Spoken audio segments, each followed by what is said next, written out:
सुलेमान के श्रेष्ठ गीत अध्याय 2। सुलेमान के श्रेष्ठ गीत अध्याय 2। मैं शारोन देश का गुलाब और तराइयों में का सोसन फूल हूँ। जैसे सोसन फूल कटीले पेड़ों के बीच, वैसे ही मेरी प्रिया और युवतियों के बीच में है। जैसे सेब का वृक्ष जंगली वृक्षों के बीच में, वैसे ही मेरा प्रेमी और जवानों के बीच में है। मैं उसकी छाया में हर्षित होकर बैठ गई और उसका फल मुझे खाने में मीठा लगा। वह मुझे दाखमधु पीने के घर में ले आया और उसका जो झंडा मेरे ऊपर फहराता था वह प्रेम का था। मुझे सूखी दाखों से संभालो, सेब खिलाकर बल दो, क्योंकि मैं प्रेम में विवश हूं।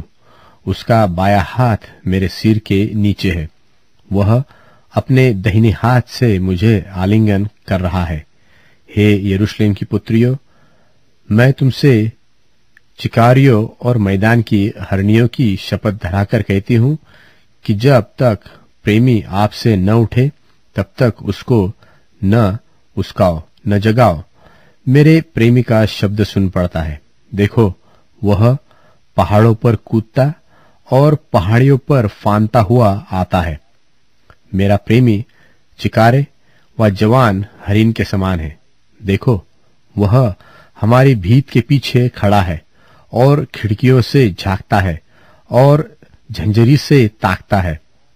मेरा प्रेमी मुझसे कह रहा है, हे मेरी प्रिया, हे मेरी सुंदरी, उठकर चलिया, क्योंकि देख कि जाड़ा आता, मेह छूट गया और जाता रहा है। पृथ्वी पर फूल दिखाई देते हैं, चिड़ियों के बोलने का समय आ पहुंचा है और हमारे देश में पिंडुक का शब्द सुनाई देता है। अंजीर पकने लगे हैं और दाखलताएं फूल रही है और सुगंध दे रही है। हे मेरी प्रिया, हे मेरी सुंदरी, उठकर चलिया। हे मेरी कबूतरी, हे पहाड़ों की दरारों और चढ़ाई की झाड़ी में रहने वाली, अपना मुख मुझे दिखला, अपना बोल मुझे सुना, क्योंकि तेरा बोल मीठा और तेरा मुख अति सुंदर है। जो छोटी लोमड़ियां दाख की बारियों को बिगाड़ती है, उन्हें पकड़ लो, क्योंकि हमारी दाख की बारियों में फूल लगे हैं। मेरा प्रेमी मेरा है और मैं उसकी हूं। वह अपनी भेड़ बकरियां सोसन फूलों के बीच में चराता है।